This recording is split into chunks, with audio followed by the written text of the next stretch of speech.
Welcome into another episode of a Colorado Craft Podcast by Mile High Bourbon and Rye. My name is Zach. I'm the host of the show, and I'm sitting down here with Mitch and Josh of Branch and Barrel Distilling. Mitch and Josh, thank you guys so much for having me out. Really excited to talk to you. Yeah, thanks for coming out. Yeah, thanks for your time. Yeah, absolutely. Been really pumped for this one for a minute, so can't wait to talk to you guys and get some more information. So I guess let's start it off. I know you've said you've been here for about 3-ish years. How'd you guys get started with the distillery? I think we both started almost exactly at the same time, within a few weeks of one another. Definitely very, very different introduction stories too. I'll let you start. Yeah, so mine is fascinating. So I actually applied for the position in Houston, Texas during COVID. Okay. And they took a chance on me. They liked my resume. I was a spirits educator. I have a lot of credentials, blah, blah, blah. No one cares about any of that. But they did offer me the position and said, you'll have to come here. It's not remote. And I said, absolutely. Got a apartment unseen, showed up in 2 weeks, and was working here in Denver. So, all right. So just upended it all and came out here. That's a heck of a commitment to start the job. That's awesome. I love this company. I mean, during the interview, I had a bottle of their bourbon on my desk talking about it. Yeah. I've enjoyed what Branch and Barrel has done from the beginning. Even though I didn't live here, every time I came in, I picked up a bottle. I got to hang out with, just people who enjoyed it, and seeing the opportunity to become a part of Branch and Barrel's story and be the one behind it. Yeah. I wasn't going to turn it down. There was nothing that was going to stop me from getting here. So before we get to yours, Josh, do you have family that you were visiting out here and that's how you discovered it, or just happenstance? I found out about them and thought you enjoyed the whiskey. I've been vacationing in Colorado for many years. Okay. It's been kind of my happy place. Like, people are like, where do you want to go now that you have some time off? I'm like, I'm going to Colorado. Fair. There's so much variety here and there's so much to see and do, and it gets me out of the 110 degree heat of Houston. So it's always been a joy to just come, and I'm a whiskey guy. I'm always going to buy local whiskey when I do. So that's how I ended up with it. Oh, that's awesome. And how about you?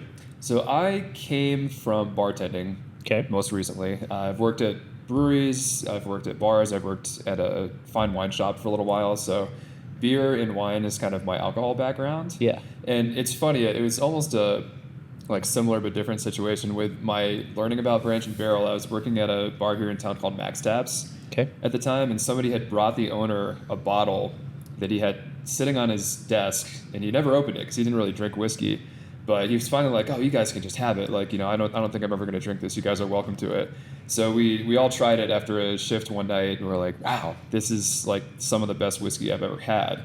And it just so happened that I was also learning about whiskey at the time. I'd gotten a good amount of education at the fine wine shop I was working with, just from different reps who would come in and taste test on different things. Yeah. It got me curious enough to where I was like, okay, if I ever have the opportunity to move into this, I'd be really interested in it. And then getting to taste Branch and Barrel at the bar, I was like, okay, so somebody nearby is producing really, really good whiskey. And it just so happened that a few weeks later, after learning about it, one of their sales reps started coming in. At the time, Branch and Barrel sales reps started coming into our bar, and I got to know her that way, just over the bar, serving drinks to her. And we got to talking, and she was like, we're actually looking to expand our sales team at some point. Would you be interested? And so I said, yeah, absolutely. And so she got me in for an interview, kind of a similar thing. They took a chance on me. I actually have had some sales training, but I don't think I had exactly what they were looking for, so they were willing to roll the dice there as well. They have a good history of doing that, though, as far as giving people a fair shake. And so they brought me on in a sales capacity. I worked on the sales team for about 2 years, really helped them grow the footprint in Colorado, and then had the opportunity to move into operations where I am now. That's awesome. That's really cool. So, I mean, hearing take a chance on you guys to get it launched, I mean, that's got to speak to kind of the company and why you stick around for multiple years, right? Clearly seems like it's a good place to work. What all about, do you have the story of how Branch and Barrel sort of started, particularly maybe the name behind Branch and Barrel? Yeah. No, absolutely. I'm happy to cover that. So the company itself started officially in 2016. Okay. The name itself it's kind of fun. So originally, the owners were distilling out of their garage on hot water heater stills with turkey fryers for their fermenters. and at the time, they were producing enough to fill a barrel for whiskeys, but that's what they wanted to make, though. They're whiskey heads. So they decided to take charred tree branches from the backyard and age their whiskey in mason jars with those tree branches. Okay. So originally the branches were their barrels. Gotcha. To now, fast forward to today, we are actually aging product on branches and in barrels. So we continue that trend today. That's awesome. Branch and barrel. Branch and Yeah. barrel. That's okay. That's way cool because I had not heard that. I've been down here once before. I didn't get the spiel at the time, but that's really cool. They're still using branches. I like that a lot. It's worth noting too that back in the origin story days, part of what motivated the owners to start this project in the first place was that they wanted to produce a Colorado expression of whiskey. They had Kentucky, they wanted to try something a little bit different, and they wanted to make something that was unique to this state. So that was a big part of why they chose to do it the way they did. Yeah, that was them actually opening up in 2016. Like, I gave you the name, but that was the big draw, was that, there were two of them that really loved bourbon, but Kentucky wasn't their vibe. Not a lot of people were doing Colorado craft, like Josh said. And they were like, well, if you can't find it, make it. And so they set out to do that, worked with another one of our owners to build all of our equipment. So everything is hand-built. I know you won't be able to see it on camera, but in the corner over there is our second still we ever used. Oh, no it is kidding. Our 20-gallon hot water heater still that was built by the owner. I'll get a picture of that and I can add it in so people that's watching on beautiful. YouTube can see it because that's awesome. Yeah, we went from that to a Campbell's soup cooker. We are now using distilled water plant tanks, and there's old condiment tanks for our fermenters. It's actually funny. So one of the owners did construction, one did real estate, one did plumbing, and so the plumber built all of the tanks. They did all the equipment. The construction guy, contract worker, he did all of our cement and drains, and then our distiller was actually this building's electrician originally, and he ran all the electrical for our unit. So we have literally, as a company, taken this old automotive complex and turned it into a distillery ourselves. That's and wicked. yeah, it's cool. It's interesting. So the tour here is very fascinating because you could see how everything was put together and know that was all us. This was not prefabricated in any way. But to make that Colorado craft like we were talking about, they hired on Rick, who was inspired by George Washington. Okay. And that's actually how we ended up on our mash bill, was because back in the day, George Washington was considered one of the great craft distillers of America, producing corn whiskey in a predominantly rye-heavy area in the Northeast. Okay. And so we do a predominantly strong corn mash inspired by what is considered the original craft distiller. All right. Just to try to keep that Colorado craft alive. Yeah. Well, and my understanding too is, as far as keeping it Colorado, pretty much everything from top to bottom is Colorado for branch and barrel, correct? Yeah, they were using Colorado grains back when they were making hooch on a hot water heater. Yep. They were Colorado trees. They were aging the moonshine on. And they've really taken that to heart. It helps that Scott has a lot of agricultural connections. Okay. So he's been able to strike some pretty great relationships with farmers. Like we work with somebody up in Fort Morgan for our corn, and then we work with Proximity Farms down in Monte Vista area for everything else. But because our whiskey is very corn heavy, it's about 80% corn in our mash bill. That's kind of the important one. Yeah. And because of that relationship, we have a great deal on high quality corn, and that's we've been able to really take that and run with it. And we haven't needed to go outside of Colorado, thankfully. We have great water too. It's a lot of these things are Scott. He has property throughout the state. He's got a couple wells on his properties that tap the Arapahoe Aquifer. So when we're not necessarily getting our Rocky Mountain snowmelt water the traditional way, but we are getting it, ground filtered after years of hanging out in the aquifer, and so it is very clean, very pure, and it makes terrific whiskey. So Colorado grains, Rocky Mountain snowmelt, made here in house. Awesome. Trying to do it the Colorado way. That's wicked. I love that because obviously for people who have listened, if you guys have listened to any of it, that's been the focus, top to bottom. It's everything Colorado. That's what I want to have this all be about. And hearing that you not only are a Colorado whiskey, but like every step of the process is keeping it in Colorado is just really, really cool. So the glass that we've got poured here, I want to talk a little bit about this one because they opened in 2016, and this is the one that you guys just released not too long ago the Lucky 7, so a 7-year-old whiskey, and it's your oldest to date, correct? Yeah, it's the oldest one we've ever put in a bottle. And that means that this was put in just 2 years after production really started here. Yeah, I guess that's true. Yeah, That it was maths. 2018. Yep. Yeah. So Wow. I mean, that's crazy to think that's come up to here. Tell me a little bit about, like, how did the 7-year be the age that this decided to get barreled? Like, is there any story behind, or bottled? Sorry. We've been wanting to release, like, hey, what's the oldest thing we could possibly put out right now for a while, just kicking it around, and we hadn't reached 7 yet when that conversation started. And this is the point where we're going to give a little shout out to Jay at Parhopper and Winston at the local drive. They're we've known those guys a long time. We've worked with them on a few different things. And Yeah. we're just kind of drinking conversations. Just hey, what if we collaborated on this barrel pick, and we'll help you guys push it, and we'll kind of make it a 3-way partnership, team effort on that. And so I think through that conversation, that was what pushed us to really say, like, all right, we're going to do this. We're going to do this as soon as we can, and we're going to do it as soon as we have a barrel that Mitch, as our master blender, is content with. Like, we want to make sure that what we're releasing, we're not going to rush it. We want it to represent all the work and time that's gone into it. And it just so happened that this particular barrel, you were really enthusiastic on this one, and we all kind of agreed, like, all right, I think we can be proud of this if we put it out. We don't feel like we're rushing it. We don't feel like we're taking a shortcut here. And those guys were really stoked about it as well. Yeah, that's awesome. So it really came together in a nice way between just a bunch of friends drinking whiskey and saying, all right, we're going to do this. That's the best way to get anything to really happen, right? Is a bunch of friends drinking whiskey. I just took a sip of it. First time I've got to try it, of course. But I know you kind of touched on it. It is big. You're right. It's thick. It's almost not quite, but almost chewy even. Like just very big and bold mouthfeel. I like that a lot. When you're tasting these to decide this is good, like, what are you looking for? Because obviously, coming straight out of the barrel, you may or may not cut it down. How are you choosing what is ready to go? So it depends on the goal of the project, right? In this case, single barrels, typically, I have a different set of rules that I look for aside from blending. Because if I'm putting together a project, I'm trying to elevate certain flavors, dampen others, like make it rounded and where I want it. Single barrels like this, one of my biggest focuses is mouthfeel and just feeling of whiskey. Okay. Because I feel like that's something that goes by the wayside too often in bourbon, is it may have a flash of color on the palate, and then it just falls off a cliff and disappears. And then you're sitting there going, what did that taste like? I got to try it again to remember.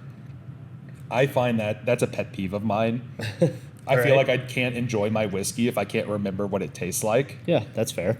And so I specifically aim for barrels like this where it's very oily, it's viscous, it's almost chewy. Yeah. And it's something that, like, even now I'm talking, I can still taste the caramel, butterscotchy, minty kind of flavor on the sides of my tongue. So I don't have to wonder, what did that taste like? It's like, I could tell you now what it tastes like because it's so rich. The impression of the texture, even. Like, I can still feel that, like, nice oily weight of it. Oh, absolutely. Well, after this, like, you finish the sip, that hangs around for a very long time, which I agree. I think that's something that in a lot of whiskeys ends up getting kind of, like you said, kind of dropped by the wayside because, I don't know necessarily why. I don't get to go choose the barrels or do all of that, but it does seem like sometimes they're just a little bit lighter, and that maybe, I guess, more marketable for bigger brands that way. That could be. And then people with smaller brands are trying to mimic that. So I love that this is kind of a little bit off from what that is. And then partnered with, at the same time, because you guys did partner with Parhopper for that as well, you released that Riceratops, the Peach Riceratops. Peach Triceratops.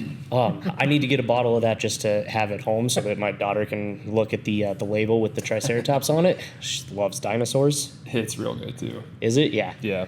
Launchpad Brewing as well, right? So that's an Old Elk barrel, goes to Launchpad, comes here. How long did you guys age the rye for? Oh, the rye itself, I'd have to look. I think it was 4.5 years before it went out. I think It was at least 4. Yeah, I think it ended up being a 5-year, but it might have been a 4.5. It might have been just under 5 years total. Yeah, it was in the Old Elk barrel for what, 6 months? Yeah. We aged it with the peach for about 6 months. Okay.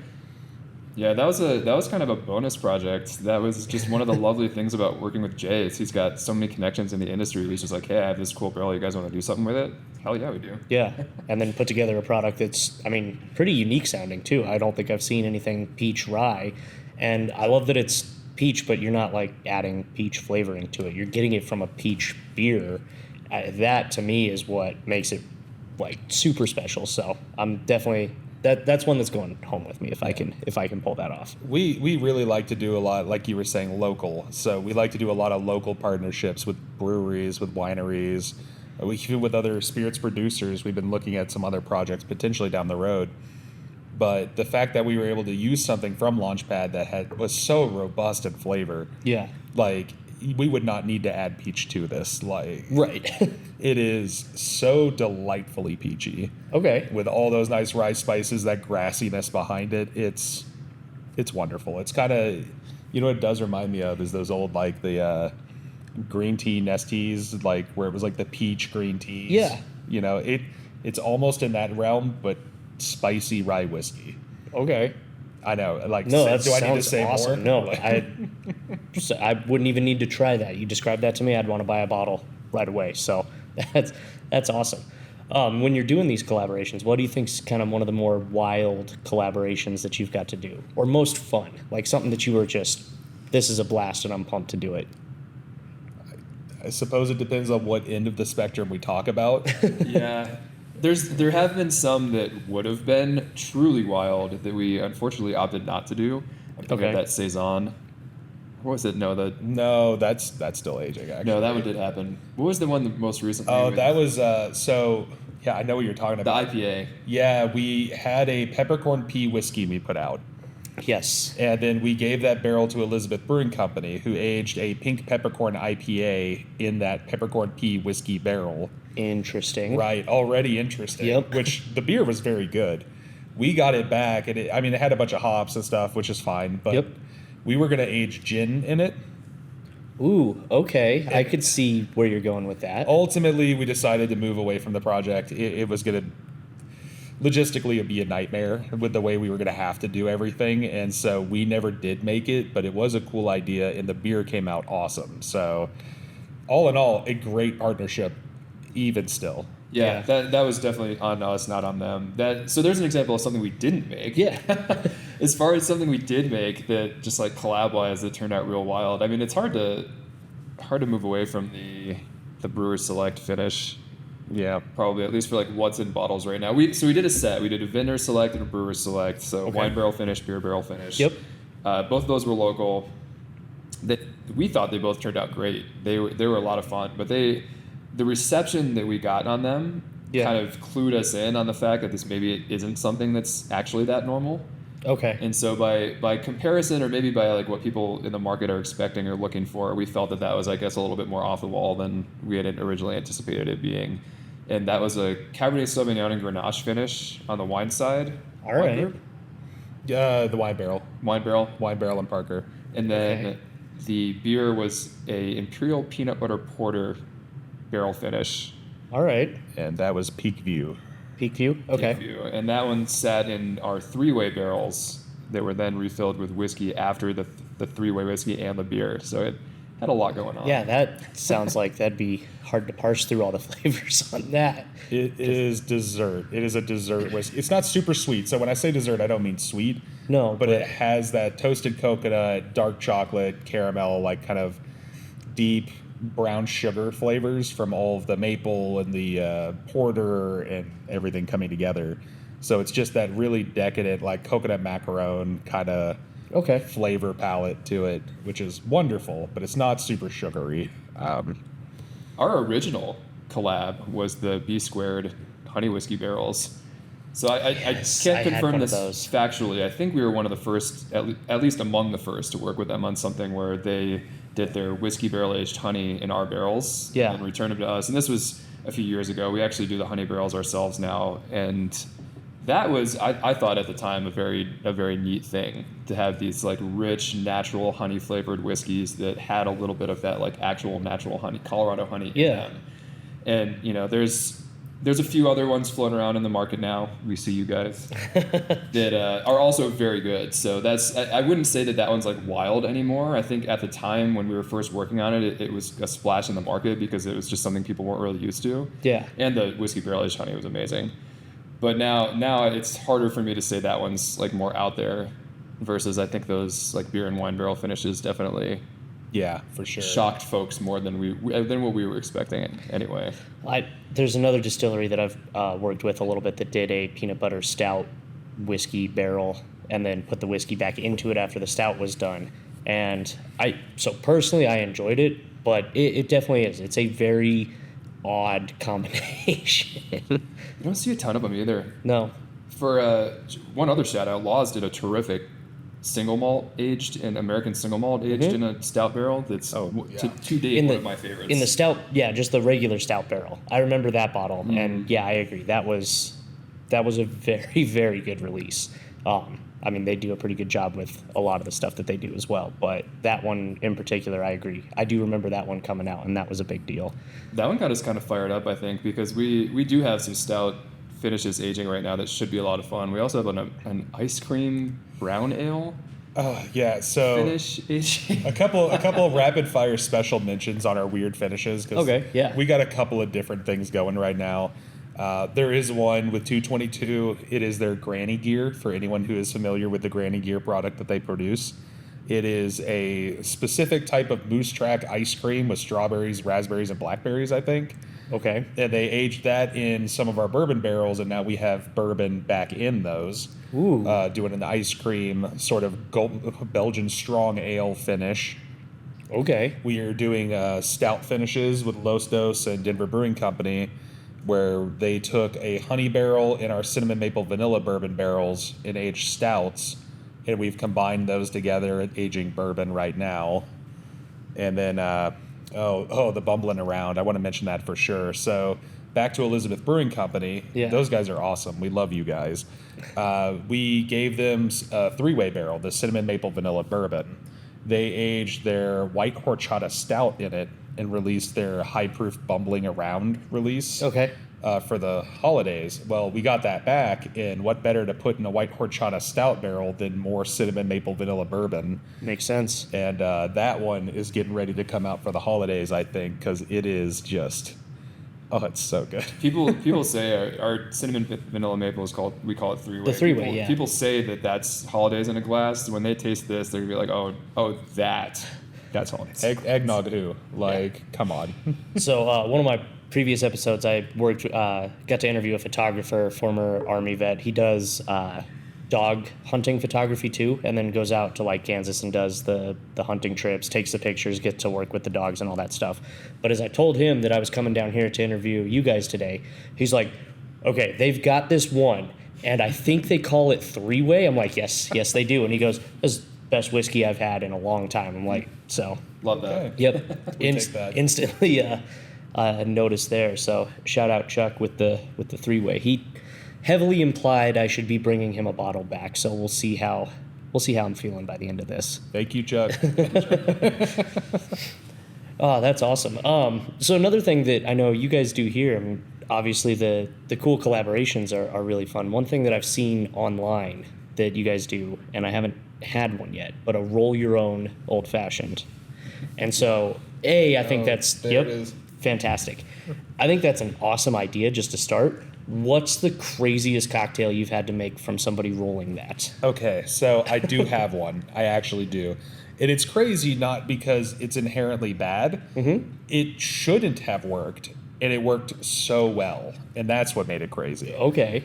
I believe this was back with the Peas whiskey when we had that released. So it was Peas whiskey, it was s'more syrup, it was, I believe, mint bitters, and then smoke in a cherry. Whoa, okay. Which, all of those things separately, I mean, you could find uses for them, but together sounds like a mess. Yeah. And that ended up working out. I had to make one. So it was for someone else. I made myself one first because I wanted to know, is this even something I want to put in front of somebody? Can I serve this to a customer? Exactly. Yep. Are they going to lose respect for us completely after this? And so I made one, and I am so shocked because it tasted like Girl Scout cookie the whole beginning of the drink, and as it diluted, it tasted like cherry cordial. Ooh. And it was one of the most magnificent dessert old fashions accidentally made in our bar ever. Don't know how we got there, but it was definitely one of those old fashions that should not have worked, and it did. Okay. That's probably the most fun thing about the roll for old fashioned as a concept is you sometimes get these bills that seem like they're going to be absolutely insane. And I think out of the thousands we've made, maybe one has been returned ever. One return. There's been a couple that are a little questionable because celery bitters exist. Yeah. But that's, sometimes in D&D you critical fail, and so there needs to be punishment, and sometimes the punishment is celery bitters. Or spicy whiskey. Or spicy whiskey. Right? Yeah. That'd be a weird combination. Yeah, But- although I will say this, just while we're on the topic, the pepper whiskey in an old fashioned has turned a little bit of a cult following here. Often people stumble on it by rolling it because it is the Nat 1 on the spirit. Okay. You end up with a spicy old fashioned, but I've had a few people come back and order them again on purpose. Interesting. Yeah, so just kind of one of those things. If you haven't had a spicy old fashioned and they go down like soda at this point for you, spicy old fashions slow you down, and they are delicious. All right. It sounds like I'm going to be coming down and rolling an old fashioned sometime soon because I'm going to need to hopefully not crit fail across the board, but we'll see. We'll see how it goes. Depends on how my rolling luck is going that day, I suppose. You can use an inspiration point to reroll one of them. That's true. Yeah. Okay. You do get a point of inspiration to re-roll. That is nice. That is nice. Yeah, I roll really poorly when I've been playing D&D recently, so I'm a little nervous as to what will come out of this experiment, but some hey, of we'll Might be the see. best thing ever. Yeah. Some of the best stories come out of the worst rolls. Yep. That's Yeah. just the truth. Oh yeah, there's a couple that I've gotten out that are just tons of fun based off of a 1 or a 2, but so I mean that's really awesome. What's your favorite cocktail that you make that's not a roll your own? Like whether it's on the menu now or not. What's like you think's the best one you guys do down here? We've had a lot of seasonal menus, so it might be something we did, not something we do currently. Mm-hmm. Although, you guys did such a killer job with that last delight. Oh, yeah. Turkish delight inspired last word riff. Okay. That's just terrific. That's been one of my favorites that's come off of the seasonal menus in a while. I've liked that one a lot. I think for me, it would have been last season's seasonal menu. I don't know, I'm torn. But last seasonal menu was the Mariah Vu Carré, which was phenomenal. That was like a spiced pear, like poached pear inspired Vu Carré riff. Okay. That was insane. But I do want to honorable shout out the what is the one on the menu right now with the tea? The Lady Grey. Okay. The Lady Grey is a Lady Grey tea infused bourbon whiskey cocktail. Interesting. It is such a simple drink. There's not a lot done to it to make it this huge riff, but all of the flavors play so well together. You'll never have a whiskey cocktail that tastes like that. It's just one of my favorites on the menu right now. Okay. Man, that sounds pretty good actually, because I know that those flavors seem like they'd play well enough together to make something pretty cool. So This is a few menus ago, but we had a lavender espresso martini that was absolutely killer too. Man, people still ask for that. Yeah. Yeah, shout out to Savannah on that one. That was a killer recipe she put together for that. That I think, I probably stopped drinking espresso martinis after that went away because they just weren't didn't gonna add be up as good. or didn't measure up. Yeah, Yep. that's the sign of a good one there. So how do you come up with these seasonal menus? Like, what goes into the process behind making a new? I mean, I would love to say it's some like really cool story behind it. It's mostly just like absentmindedly like taking a shower or something, and then inspiration strikes. Deconstructing a pizza. Yeah. Or well, a lot of that one in particular. There's some things that happen where I'm like, is it possible, or is that something that's worth trying? Okay. And then exploring that concept leads to a awesome drink. Sometimes it leads to a bunch of prep that went nowhere, but you never know. Like my fruity pebble clarified cocktail that was supposed to be so good. Like that was gonna be like a Sunday morning cartoon cocktail. Interesting.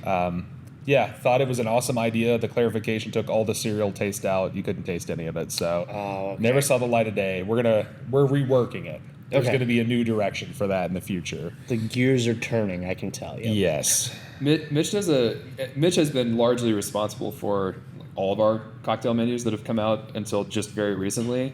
Okay. And he won't say this himself, but he does an incredible job of pushing the boundaries of flavor with really inspiring combinations or riffs on things, but Yeah. keeping it within a realm that's enjoyable to the average cocktail enjoyer. Okay. So it's not too out there to turn people away from it, Yeah. but it's intriguing and enigmatic enough to bring them in and make them want to try it. That's some pretty high praise. Yeah, thank you. Thank you for saying that. That's very kind. Because that definitely seems like a very difficult line to toe and be able to make something that, like you're saying, is enjoyable to many people, but not something that many others have already done. We sold a lot of clarified pizza cocktails, so we're doing something right. That's awesome. Well, I do have some other questions and stuff, but before we continue on, I do have to just give a shout out to the sponsor of the show, Centennial Cuts out of Southeast Denver. So, beef company sponsors the show. They make some of the best beef I've ever had, if not the best beef I've ever had. Beef jerky is absolutely phenomenal. And this episode's coming up pretty soon, and Mother's Day is right around the corner. So, they've got the lavender vanilla tallow lotion, which my wife swears by. Had to buy her an extra jar of it when we bought our meat package and all of that. So if you're looking for a Mother's Day gift, that's a great idea right there. If you're looking for I want a snack gift, I can't recommend their beef jerky enough. I love the spicy beef jerkies. I think it's absolutely phenomenal.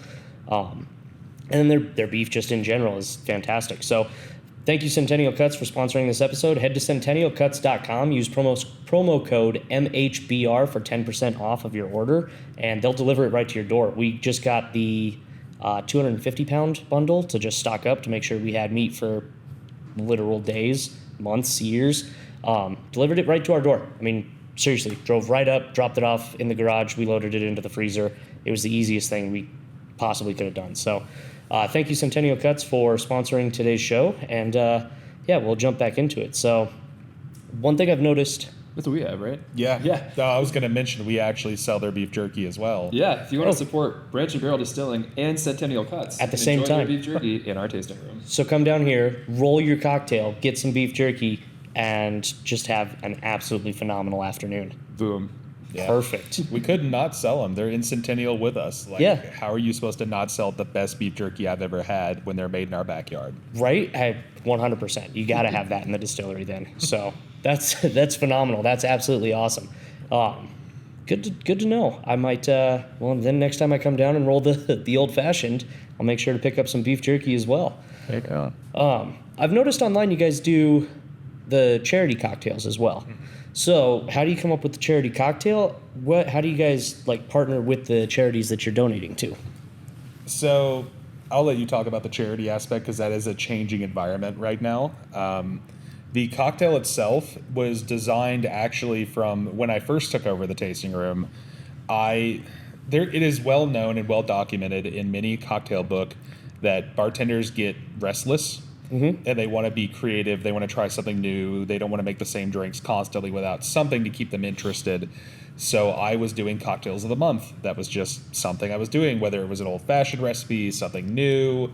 And I thought that was a really neat idea, and it went away because our menu kept growing. And I was like, well, this is just one less thing to have to do. I brought it back. So The benefit to doing it this way is we only have to keep supplies for a month. So it could be a really elaborate cocktail. It could be just really cool garnishes. There's a lot that we can do with it because we don't have to supply it for a season or a year or anything like that. So it allows us to do something very creative, very interesting, and very limited. Yeah. And we have put it toward doing local charities where they'll get half the proceeds from that drink. Okay. Just to help out our local charities. Yeah. Yeah, we wanted to give back to the community and build new relationships in the community, and it gives these guys an incredible opportunity to kind of theory craft cocktails and then test them in a controlled environment. so they can see if something like absolutely hits, like, oh, Yeah. love this, we'd love to see it on the menu. Cool, that's great data for us. We'll try to incorporate it in the future. And the fact that it also supports charities is kind of the icing on the cake. Like it benefits us, it benefits them.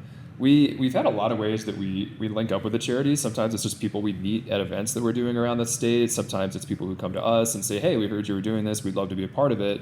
Sometimes it's, we're members of the South Metro Chamber of Commerce, so Okay. we meet a lot of charitable organizations through that. That's kind of a new thing for this year, that we've been building those relationships. So we've met a lot of cool people that way. And we're really open to working with whomever. Sometimes it's just a cause that one of us is very particular about, or just Yeah. would really like to see represented. And so that's sometimes what drives the decision making. But it works out best, for us at least, when the charities we're working with want to do more. Like they want to partner up, they want to have us at events that they're doing, so we can bring the value add to that as well. And of course that benefits us with the exposure. So we're really just trying to do something for the community, but also in a way that helps get our brand name out there. And, That's on the awesome. tasting room side, these guys get to experiment more, which they love. That's a win-win-win Yeah, right there. yeah. I mean, that's everything that you could. That's the best way to do it, especially getting getting the name out obviously is huge, but being able to do it in a way that benefits the community as in general as well is really, really awesome. So We've met some incredible people through the programming too, which is really neat. Just built some lasting relationships with a lot of Absolutely. these folks. There's many of them we end up redoing year after year just because they've done so many things with us. We've done so many things with them that they're practically a staple in our house at this point. yeah, So we've done multiple events with them for that reason. And that's awesome. it's good, like you were saying, to make these relationships, meet good folk who want to do good by the community, and we're able to be a part of that. We're grateful for the opportunity. That's fantastic. And I mean, I think that speaks to kind of what we were talking about earlier with you guys being a truly Colorado top to bottom, the ability to give back to local charities, local, like the community as well, I think is just a huge, I mean, that's just great. Don't know how else to really phrase that, but that's really cool. So do you try to theme the cocktail around the charity, or is it just more of a what you're feeling because you want to experiment? I think the answer to that is probably wildly inconsistent. Yes, very fair. Yes and no. We have done some. For instance, I believe it was the first charity cocktail we ever did was the cold brew Meowtini for Colorado Pet Pantry. So it was a cold brew martini with like a cinnamon cat stencil and a longue du chat, a cat tongue biscuit on the edge. Okay. And so it was like a very themed cocktail for Colorado Pet Pantry. But this month is the Crisis Center, and we are doing a sort of White Russian riff with a graham cracker syrup, a peanut butter Nutella cream, and our coffee whiskey with our Brewer Select that we mentioned earlier. Okay. And Very, very unrelated. completely unrelated, however, very delicious. Yeah. So thankfully, people seem to be responding well to it, so we're going to be able to donate a lot of money this month, we're hoping. That's awesome. Well, and that's cool. I mean, it's like the show Bob's Burgers, right? Every day he's got the burger of the day, and he's always trying to come up with a theme. I imagine if you tried to make every cocktail match the charity, like the chocolate Meowtini, you might go insane. Yeah, well, they certainly wouldn't all be hitters. Yeah. That's for sure. We could force something. Yeah. It'd be like, oh, isn't that a funny joke? Haha, it works. And it's like, yeah, but it's fine, Right. And that's no good, because then no money's going to go to the charity because no one's going to buy it. Right. So, yeah, I would rather make sure that the cocktail tastes great first and foremost. If we can make it thematic, great. We love that. Yeah. But if you can't, just make it good. Yeah. I like that. I like that a lot. I think that's awesome. Man, all right. I know that there was another question I wanted to ask you guys as well, and I'm going to have to try and think of it. But in the meantime, I know you guys have done some of the kind of, like your more limited releases, especially as the blender that, that's your position. What's your favorite release that you guys have done to date? That's a really hard question. This is genuinely painful for him to try to answer. It really is. Like choosing your favorite kid? Yeah, it really is a lot Might be like more that. intense than that, honestly. It could be. I don't have kids, so I don't know. I would. it's hard because I have like some single barrels that I picked that I'm in love with. Like I think it was single barrel 5 that won double gold. And so like that was a double gold single barrel that was just incredible. I love that to death. Single barrel 3 was the first single barrel I picked, and that was like a trail mix, peanutty, M&M-y kind of flavor, and I love that. I think my favorite though, I think I have to say peas. Peas, please. Okay. Just because it is so far outside the box, and it delivered on flavor in a way that was unexpected and very welcomed. For reference, this was a whiskey that we distilled with corn, barley, and Colorado field peas. Yes, I got to try that.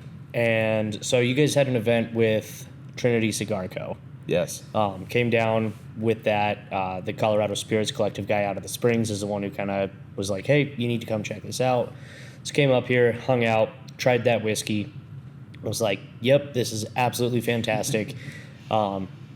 And didn't buy a bottle. And I don't know why I didn't buy a bottle. And still to this day, I joined an episode of another podcast, Locked On Avalanche, and I got to do some like player pairings and stuff there. But we were talking, and he made a joke about like, oh, what if somebody distilled a whiskey from Pistachios? Because that's one of their sponsors. And I was like, well, you say that like it would never happen, but let me tell you about Branch and Barrel. And yeah, that one was a wild pick. So I can see why that one would be up there. I could kick myself for making the same mistake. I kept telling myself, like, oh, there's bottles left. I'm going to grab one before it's gone. Didn't. Don't have one. Regret it. Yep. It was so good. I think I still have a bottle stashed. I'll share it with you. Appreciate it. There you go. I got a little excited when you said barrel before bottle there and was hoping that meant that. But no, just a bottle. Yeah, that's... There is more to come, though. All right. Yeah. Cool. Fret not. More will come. Yeah. Awesome. Please will return. Yeah. Yep. It was Sweet. It was a fan favorite. And it's, again, such a colorful release. It's so fun. Yeah. Like, it's going to have its time in the sun again. Okay. That's awesome. You heard it here first. One of your other undisputed hitters was the first weeded bourbon blend that you put out. And this was, first for Branch and Barrel. Okay. Releasing a, multiple of our barrels batted together, going into the market. So there's a lot of pressure. And it was like easily one of the best things we've ever put out. And the way it was received by everybody that tried it was humbling. We were just amazed by how much people enjoyed it. Yeah. And so for, you're coming off of blending some unusual things and then a lot of our flagship bourbon, which is what we're most known for, of course. Yep. And then having this challenge of here's something with, different flavor profile, still kind of similar, but to be able to knock that one out like that to me, that's my favorite of Mitch's blend projects. I think in measurement, it probably is the most popular blend I've ever done, for sure. That one also won double gold, which I was very Twice excited now, about. actually. Oh, yeah. We've actually won double gold on that twice now. Double gold. Double gold. There's a song in that, but I'm not going to go there. No, yeah. The weeded was very good, and I still recommend it to anyone coming here who's not a huge whiskey fan. Yeah. Because it is so soft and approachable and easy, and it's just gonna ease you into whiskey so gently. It is such a beautiful blend. It's very kind again, thank you. But that was a really good one. You're right. I always like a really good weeded. There's a couple of weededs in Colorado that I've had so far that I've been like, this kind of knocks it out of the park. I haven't had your guys' yet. The 4-grain bourbon from Branch and Barrel, though. That's one of my, I brought, what is it, the rock something, and I can't think of the name right now, but it was the 4-grain one that you guys had. Yeah. Brought that over to a buddy of mine's house to play D&D, actually. And, so sat down to play that, and he's like, 4-grain bourbons are, that's his favorite style of bourbon. He's like, wonderful, absolutely gorgeous. So there you go. More of my friends complimenting you guys' whiskey. Share it around everywhere that I can. Everything Colorado, I share around everywhere that I can. So you guys just happen to be getting a lot of compliments recently. Much appreciated. We'll take them. We're happy to get them.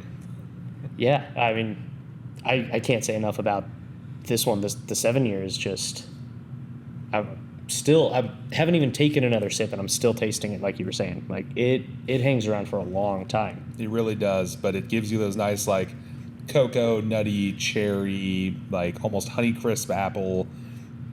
There's just a lot going on in there that every time I go back for another sip, there's something new. Yeah. and I love that about it too. It's got a lot of length to the story of that particular pour. Yeah. No, I would absolutely agree with that. I know I had, oh, you know what it was? You guys recently, I think it was also possibly with Parhopper, but the new Arena Football League. Colorado Partnered Spartans. up. Yep, the Spartans. Yep. How do you guys end up sponsoring a Arena Football League? Well, we get really lucky with Jay, to be honest. I'm not like I love hyping him up, but he's also just he's put in the work, he's made the connections, he's an incredible networker, and it actually was just kind of happenstance. My sales manager and I were walking into local drive to do something. I actually don't recall what, and Jay was there meeting with Tony and Quint, the two of the Spartans guys, like big guys in the Spartans company, and we just kind of got to talking to them, and they were talking about whiskey, and I think Jay had already mentioned that he worked with us and we might be willing to collaborate with them, and of course the answer is yes. Like we'd love to do something like that. Yeah. So we are now one of their official sponsors for the 2025 season, and they were pretty quick to want to discuss a private label project for the Colorado Spartans. Okay. They like whiskey, they love supporting local, which is huge. We obviously really appreciate that, and they were pretty much on board right away to like, hey, let's greenlight this, let's make it happen. So we came up with a label for them. Mitch did a blend for them with actually that was kind of like team collaboration too. That was collaborative. Our sales manager Forrest and Mitch sat down together and we're like, cool, let's make it happen. We're going to do it this way. They tried it, they loved it. It was one of our first, I guess it is our first blend of bourbon and rye, which is really exciting. Oh, neat. Okay. Yeah, And we wanted to do it at a price point that wasn't prohibitive to the market. We wanted people to get this bottle in their hands. We wanted them to enjoy it. We wanted people to be able to drink it.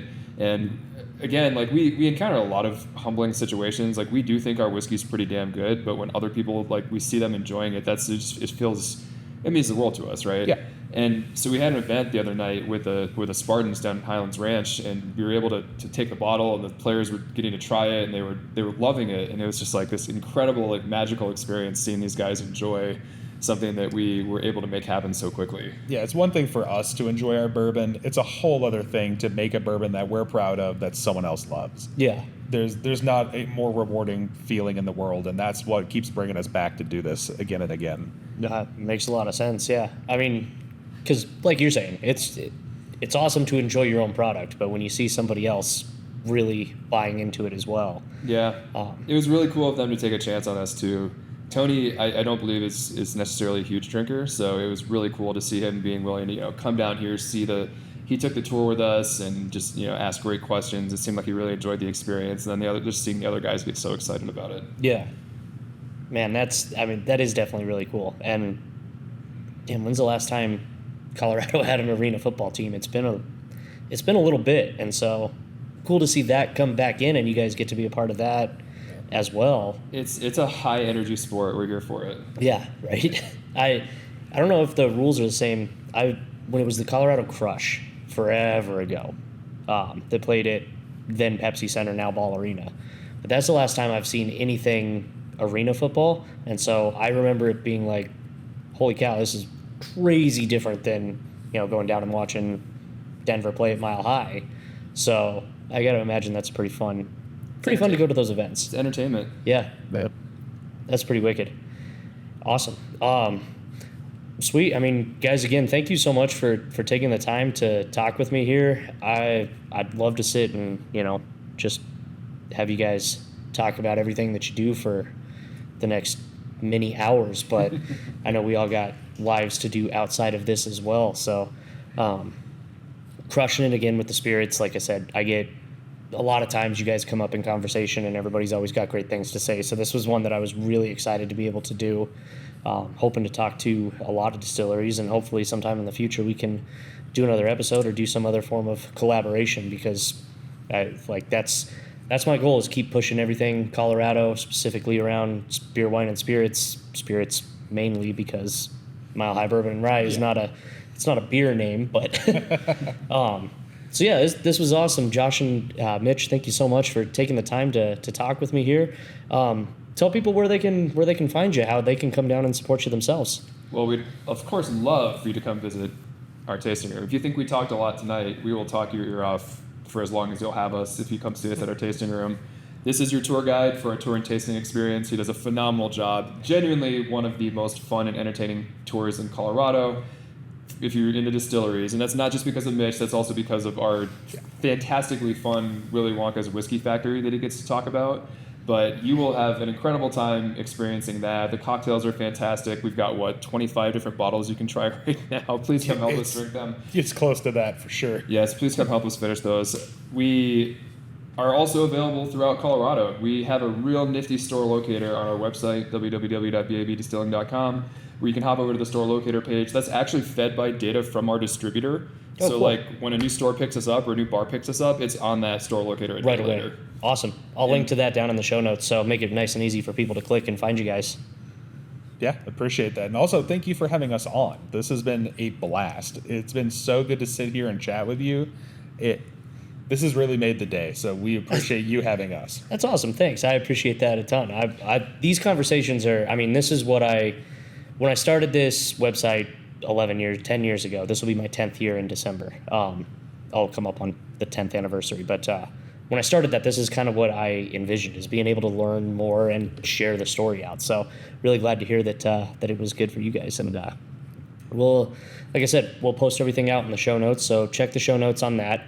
You'll be able to find Branch and Barrel, follow them on their social media. Their reels I find very entertaining. I think they crack me up anyway, but We have fun making them. my wife does say sometimes I'm a little easily entertained, but I still think it's quite enjoyable to watch. I think easily entertaining like that. I think you're specifically our market. Yeah, they're like whiskey, easily entertained. Yeah, perfect. There we go. So yeah, follow Branch and Barrel online, BAB Distilling across I think all the social media platforms that you guys are on. So check them out.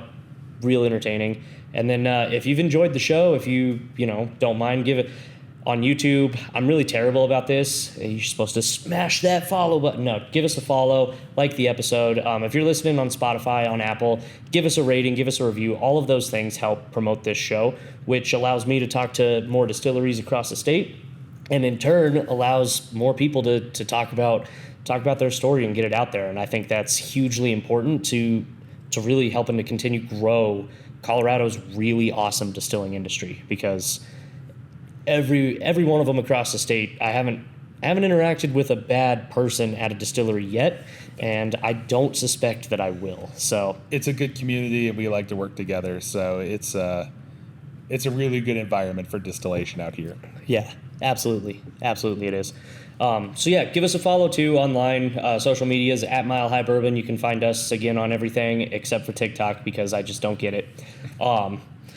But then also check us out, milehighbourbon.com. You can support the show directly. Again, check out Centennial Cuts. Purchase from them. Purchases through them mean they'll keep supporting and sponsoring the show.